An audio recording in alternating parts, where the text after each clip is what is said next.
Hey guys, it's the Great Apostate coming to you. Thank you very much for watching my videos. If you like and subscribe, Hope you're all doing well.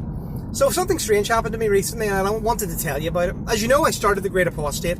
I wasn't really a Jehovah's Witness anymore, obviously, but I wasn't an atheist either. I was an agnostic, open to the idea of a God, but not entirely convinced. Some of the best books I've read were by atheists. Letter to a Christian Nation, Sam Harris. Some of Richard Dawkins' stuff, although I was finding him to be very pompous. But then people find me pompous, so, screw you. Christopher Hitchens, God is Not Great, which was an excellent book. Anyways, the point is, I really gave them a go.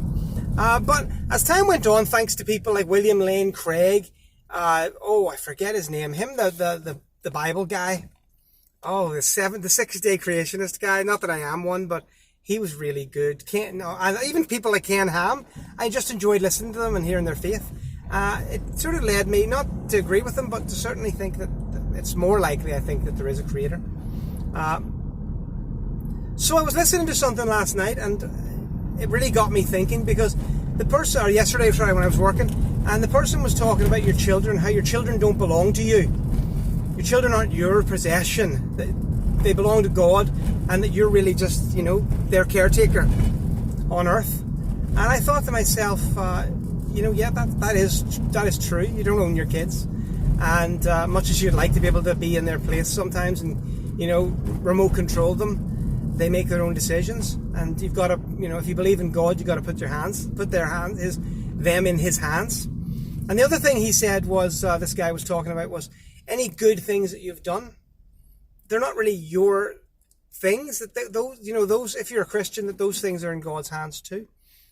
So, if you've saved a person's life, which I've had the honor of doing, it wasn't you, it was God did that, because, you're His creation to an extent. And that made me think anyway. A lot of you people here, full-on atheists who watch my channel, will think that's bullshit and I don't accept. And that's okay. But that got me thinking, and I do pray again. I started praying after Nancy died, one of our good ex-JW's friends, and she was a really lovely lady, and so I was prayed about her, and anyway, I got praying, and I just said, sort of in my head, I said, you know what, God, that's true, I still sort of prefix it with, are you there, God? It's Neil Gardner. But if you're there, God, that's true. And I just hope you look after my kids. Even if I'm not here to do it, I hope that you're here to do it. And to, send them in some good path.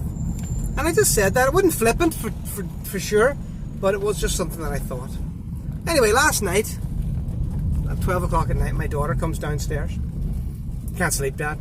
Why? Want to talk to you, Dad. Why? I want to become a Christian. We don't even go to church, honey.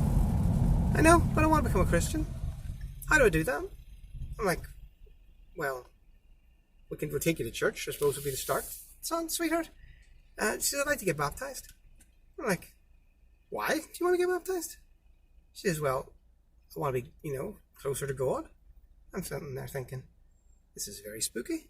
But I said, well, of course, that's, if you want to be baptized, I have no objection to that. Then she asked me how many times I've been baptized, and I had to embarrassingly say twice. First one didn't take. But I just thought it was the strangest thing. And, my son's very young, and I get the feeling that he's not going to be like that at all. But to be honest, I didn't get the feeling that my daughter was like that either.